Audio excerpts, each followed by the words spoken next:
What if the future of our children wasn't shaped by love or hope, but by choice?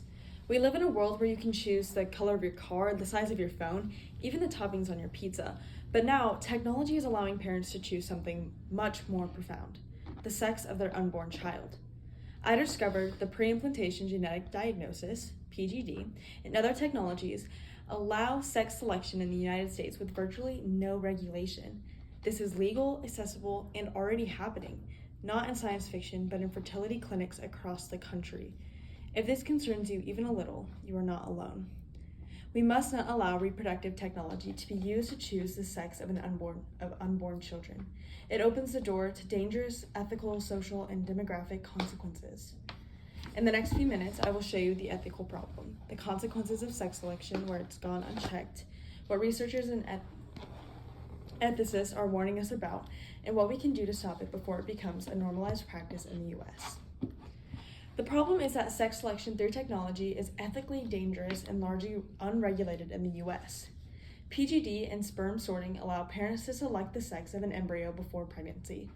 According to the Center for Genetics and Society, these technologies are widely offered at US fertility clinics, often for non-medical reasons. Unlike some countries that limit or prohibit this practice, the US has no federal law regulating it. This opens the door to social and gender discrimination. A 2017 Pew Research study revealed that Americans are deeply divided about using genetic engineering for enhancement rather than medical reasons. Genetic preference, especially in certain cultures, can lead to a systematic devaluation of one's sex, usually girls. This is a slippery slope towards designer babies. If we allow sex selection, what's next? Eye color, intelligence, height? The American Society for Reproductive Medicine has raised concerns about the commodification of children, treating babies like consumer products rather than human lives. This issue may sound hypothetical, but it's not. We've already seen the consequences in other parts of the world. Countries that have permitted sex selection face serious social consequences.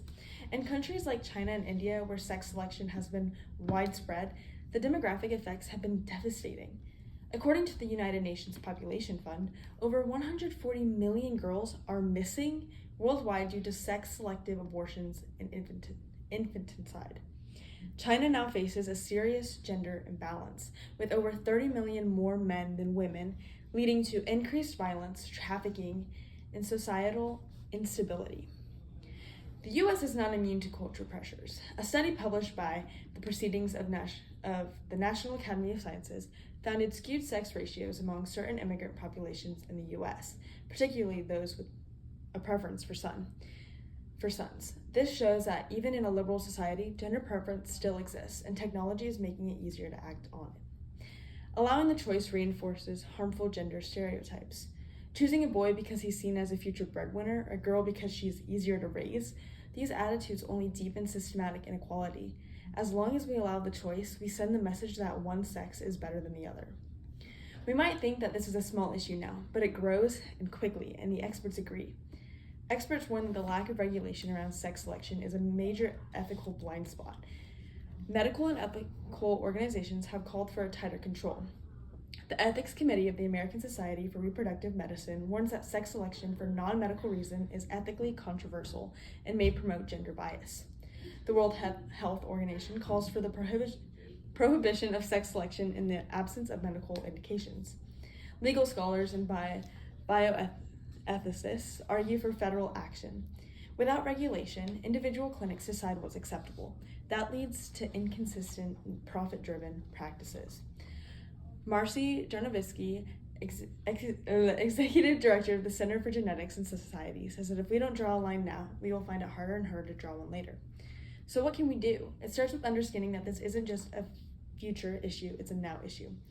We need to act now to protect our values in future generations. Imagine a world where parents routinely choose their child's sex. In wealthy communities, balanced families become the norm, but in others, son preference skews communities. Gender gaps widen in schools, workplaces, and homes. Now imagine the alternative, where we treat all children equally before they're even born, where we say no to playing God and yes to human dignity, where government policy reflects our moral commitment to equality and fairness. I challenge you to support legislation banning non-medical sex selection and reproductive technology. Talk to your representatives. Ask where they stand on this issue. Support ethical fertility practices and clinics that do not offer sex selection for social reasons. Join or support organizations advocating for bioethical reform, such as the Center for Genetics and Society. Let your voice be one that says every child, regardless of sex, is equally valuable. So, today we examine the ethical dangers of allowing sex selection, the global consequences of gender imbalance, expert warnings, and how we can take action. My goal wasn't to scare you, but to show that we are at a turning point. You may have heard this proverb: the best time to plant a tree was 20 years ago. The second best time is now. The best time to stop gender discrimination through technology is before it becomes normalized. Will we protect the value of every life or allow preference to determine worth? That is a choice we still get to make. Let's choose wisely.